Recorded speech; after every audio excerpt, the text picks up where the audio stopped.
साथीहरू अहिले चाहिँ हामी भुतिया गुफाभित्र आइसकेका छौँ। अहिले चाहिँ देख्न सक्नुहुनेछ, पुरै देख्न सक्नुहुनेछ अगाडि पुरै उज्यालो उज्यालो छ साथीहरू।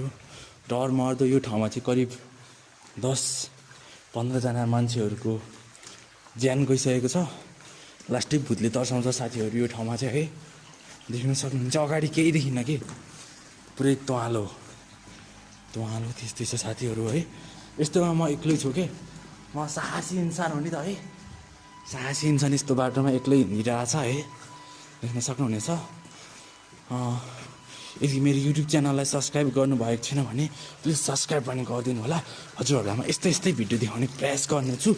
म मिलेसम्म हजुरहरूलाई अहिले भूत पनि देखाउने छु है। आवाज अर्को आइसकेको छ साथीहरू है। अलिक कुनाबाट जाउँ है हामी। ओत्तेरी राम राम राम। एक्लै आएको बेला साथो जान्छ गाइज है। मलाई चाहिँ त्यस्तो धेरै डर लाग्दैन है। त्यस्तै मान्छेहरूको त साथै जान्छ के।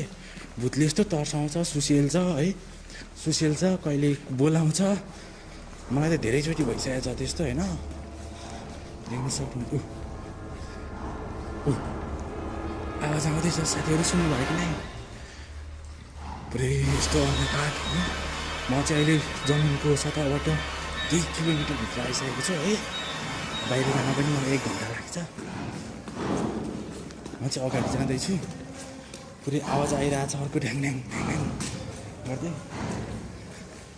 ओहो राम राम राम भन्दै हिँड्नुपर्छ साथीहरू। भूतको आवाज आइसक्यो साथीहरू, ढ्याङ ढ्याङ गर्दैछ। भागो गाइज, भागो भागो, भागो गाइज। लास्टै डर मर्दो कि, लास्टै डर लाग्छ नि यस्तो ठाउँमा त। यो चाहिँ भुतिया गुफामा छौँ अहिले हामी गाइज। भुतिया गुफा त नभनौँ है। हामी अहिले हाइड्रो पावरको टनलभित्र छौँ। यो ठाउँमा चाहिँ भूतले तर्साउँछ। राति निन्द्रामा पनि भूतले लास्टै सर्दाउँछ यो ठाउँमा है। यस्तो छ। यस्तै भिडियो हेर्नको लागि मेरो युट्युब च्यानललाई सब्सक्राइब गर्नु होला। धन्यवाद।